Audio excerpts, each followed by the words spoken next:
बातमीपत्रात आता पाहूयात गल्लीपासून ते दिल्लीपर्यंतच्या ताज्या घडामोडींचा धावता आढावा।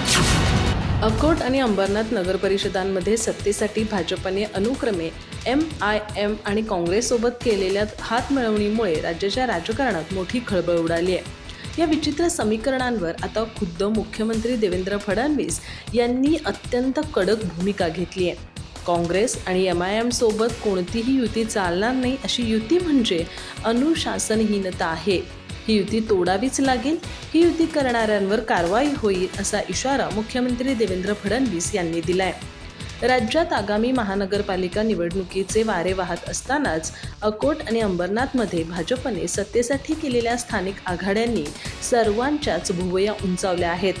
अकोटमध्ये MIM आणि अंबरनाथमध्ये काँग्रेससोबत भाजपने संसार थाटल्याने विरोधकांनी भाजपला लक्ष केलंय। मात्र या प्रकरणाची गंभीर दखल घेत मुख्यमंत्री देवेंद्र फडणवीस यांनी स्थानिक नेत्यांवर प्रचंड नाराजी व्यक्त केली असून संबंधितांवर कारवाईचा इशारा दिलाय। अकोटमध्ये भाजपने MIM सोबत तर अंबरनाथमध्ये काँग्रेसची युती झाल्यानं देवेंद्र फडणवीसांनी स्थानिक नेत्यांवर प्रचंड नाराजी व्यक्त केली आहे। यावर मुख्यमंत्री देवेंद्र फडणवीस यांनी ABP नेटवर्कला दिलेल्या विशेष मुलाखतीत आपली भूमिका स्पष्ट केली। ते म्हणाले, स्थानिक पातळीवर काँग्रेस किंवा MIM सोबत कोणतीही युती खपवून घेतली जाणार नाही।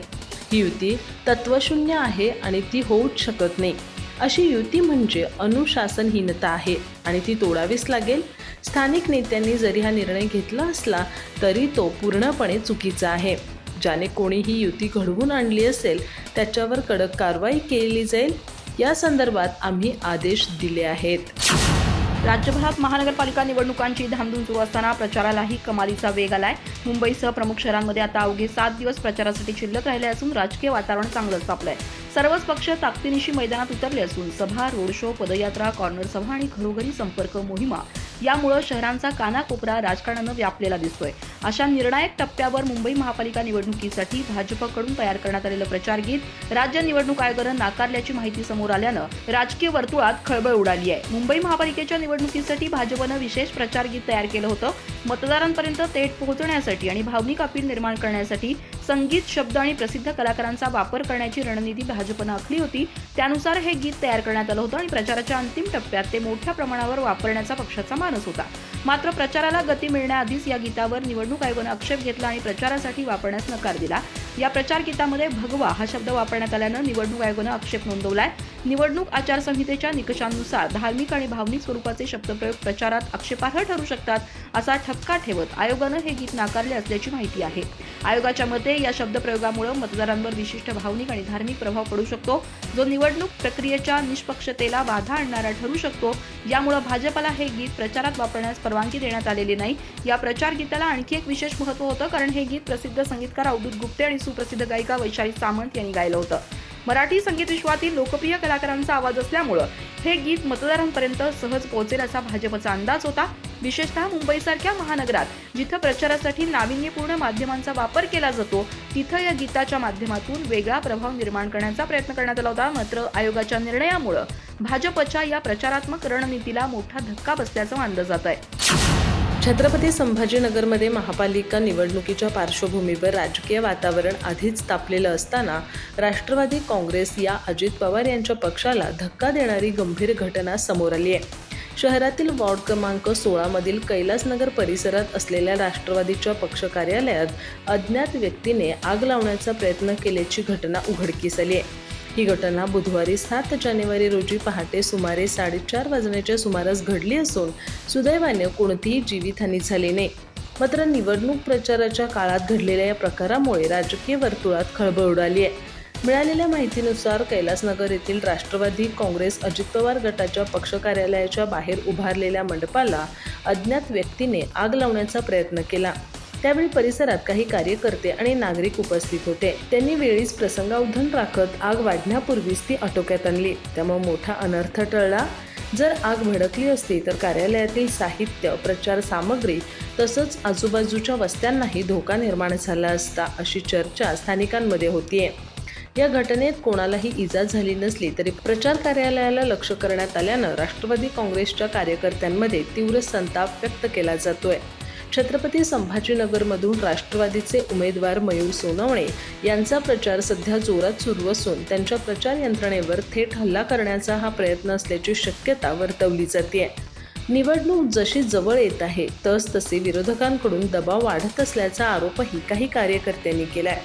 घटनेनंतर तातडीने जिन्सी पोलीस ठाण्यात तक्रार दाखल करण्यात आली आहे. पोलिसांनी घटनास्थळी पंचनामा केला असून संपूर्ण परिसरात तपास अधिक तीव्र करण्यात आलाय. पोलिसांच्या माहितीनुसार घटनास्थळावरील CCTV कॅमेऱ्यांचे फुटेज उपलब्ध झाले असून त्याच्या आधारे संशयितांची ओळख पटवण्याचं काम सुरू आहे. आग लावण्यामागचा नेमका उद्देश काय होता? ही घटना राजकीय वैरातून घडली की इतर कोणता हेतू होता याचा शोध पोलीस घेत आहेत. राजकीय पूर्ववैमनस्यातून अकोट तालुक्यात काँग्रेसचे प्रदेश उपाध्यक्ष हिदायत पटेल यांची निर्घृण हत्या करण्यात आली. बुधवारी दुपारी मोहाळा इथं नमाज पठणानंतर मशिदीबाहेर चाकून प्राणघातक हल्ला झाल्यानंतर गंभीर जखमी अवस्थेत त्यांना अकोला येथील ओझोन हॉस्पिटलमध्ये दाखल करण्यात आलं होतं. मात्र उपचारादरम्यान आज पहाटे 3:30 वाजता त्यांचा मृत्यू झाला. मिळालेल्या माहितीनुसार हिदायत पटेल हे माहोळ गावात असताना काही हल्लेखोरांनी त्यांना घेरलं आणि धारदार शस्त्रांनी त्यांच्यावर सपासप वार केले. या हल्ल्यात पटेल यांच्या पोटावर आणि मानेवर खोलवर जखमा झाल्यात. भर दिवसात झालेल्या या हल्ल्यामुळे परिसरात मोठी पळापळ झाली. रक्ताच्या थारोळ्यात पडलेल्या पटेल यांना तातडीनं अकोट येथील रुग्णालयात नेण्यात आलं. मात्र अतिरक्तस्राव आणि जखमांचं गांभीर्य लक्षात घेता प्राथमिक उपचार करून त्यांना तातडीनं अकोला येथील मोठ्या रुग्णालयात हलवण्यात आलं. दरम्यान उपचारादरम्यान त्यांचा मृत्यू झाला. काकाच्या हत्येचा बदला 24 मे 2019 रोजी लोकसभा निवडणुकीदरम्यान मोहाळा इथं भाजप अल्पसंख्याक सेलचे माजी पदाधिकारी मतीन शेरखान पटेल यांची हत्या झाली होती.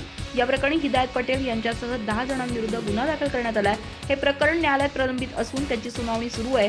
त्यामुळे आपल्या काकाच्या हत्येचा बदला घेण्याच्या उद्देशातून हिदायत पटेल यांच्यावर मृत मतीन पटेल यांचा पुतण्या उबेद पटेल यानं चाकून हल्ला केल्याची घटना घडल्याची माहिती गावातील काही प्रत्यक्षदर्शींकडून मिळाली.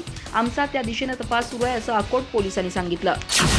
महाराष्ट्राच्या राजकारणात ठाकरे नावाचा दरारा आजही तितकाच प्रभावी असल्याचं पुन्हा एकदा अधोरेखित झालंय. शिवसेना आणि मनसे यांच्यातील युतीनंतर उद्धव ठाकरे आणि राज ठाकरे यांच्या पहिल्या संयुक्त मुलाखतीचा टीजर समोर आला असून या एका व्हिडिओनं संपूर्ण राज्याचं लक्ष वेधून घेतलंय.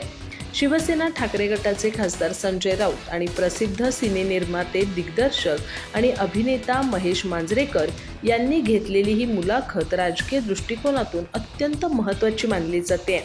कारण या मुलाखतीत ठाकरे बंधूंनी सत्ताधाऱ्यांवर विशेषतः भाजपवर केलेला थेट आणि आक्रमक हल्ला पाहता आगामी राजकारणाची दिशा स्पष्ट करणारी ही चर्चा ठरण्याची शक्यता आहे.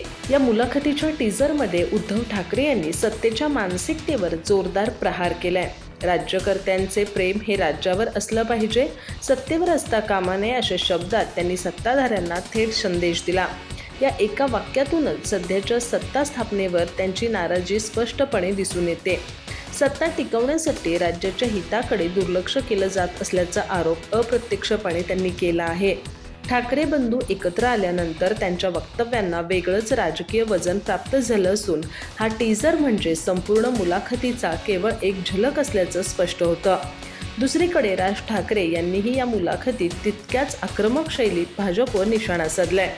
विशेषतः भ्रष्टाचाराच्या मुद्द्यावर त्यांनी मुख्यमंत्री देवेंद्र फडणवीस यांच्यावर थेट घणाघात केला. फडणवीसांनी करप्शनवर काही बोलूच नये अशा शब्दात त्यांनी सत्ताधाऱ्यांच्या नैतिक अधिकारावरच प्रश्नचिन्ह उपस्थित केलंय.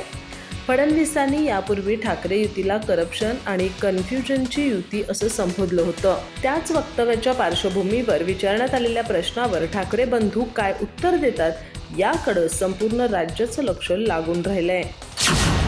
अमरावतीच्या राजकारणात पुन्हा एकदा खळबळ उडवणारं वक्तव्य करत भाजप नेत्या नवनीत राणा यांनी थेट आक्रमक भूमिका घेतली आहे. माझ्या विरोधात ज्यांनी काम केलं, जे खुल्या मंचावर यावी 400 पारच्या घोषणा देत होते, ते चेहरे आठवणीत ठेवा असा स्पष्ट इशारा त्यांनी दिला. माझ्या पराभवामागे विरोधकांपेक्षा आपल्या गोटातीलच काही लोक कारणीभूत आहेत. आमच्यातच घात करणारे लोक होते असं सांगत त्यांनी अप्रत्यक्षपणे भाजपमधील अंतर्गत गटबाजीवर बोट ठेवलं. माझा पराभव म्हणजे केवळ नवनीत राणांचा पराभव नाही, तर तो संपूर्ण शहराचा पराभव आहे असा दावा करत त्यांनी आपली नाराजी उघडपणे व्यक्त केली. लोकसभा निवडणुकीत झालेल्या पराभवावर बोलताना नवनीत राणा यांनी भावनिक पण तितक्याच आक्रमक शब्दात प्रतिक्रिया दिली.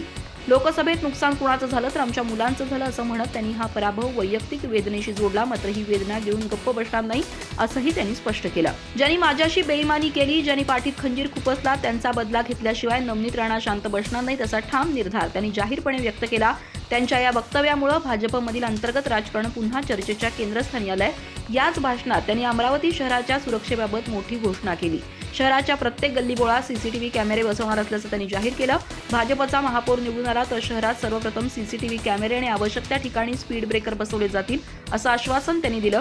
आपण खासदार असताना अवघ्या 5 वर्षात अमरावतीसाठी मेडिकल कॉलेज आणि पायलट ट्रेनिंग सेंटर आणलं याची आठवण करून देत त्यांनी आपल्या कामाचा लेखाजोखा मांडला. सत्ता असो वा नसो शहराच्या विकासासाठी मी लढत राहणार असा संदेश त्यांनी दिला. महाराष्ट्रात अर्धी काँग्रेस भाजपात सहभागी करून घेतली. उर्वरित ठिकाणी MIM बरोबर युती केली. भाजपला कोणीही चालतं. महाराष्ट्रभर भाजप MIMची छुपी युती आहे. जो पेजला देईल त्याच्या शेजेवर चढायला भाजप तयार आहे अशी टीका राऊत यांनी केली. तसंच MIMशी युती करताना ते आता हिरवे झाले नाहीत का असा बोचरा सवालही राऊत यांनी भाजपला केलाय. मीरा भाईंदर आणि अकोटमध्ये भाजपने MIM सोबत युती केली आहे, तर अंबरनाथ नगर परिषदेमध्ये काँग्रेससोबत हातमिळवणी करत सत्ता स्थापन केली.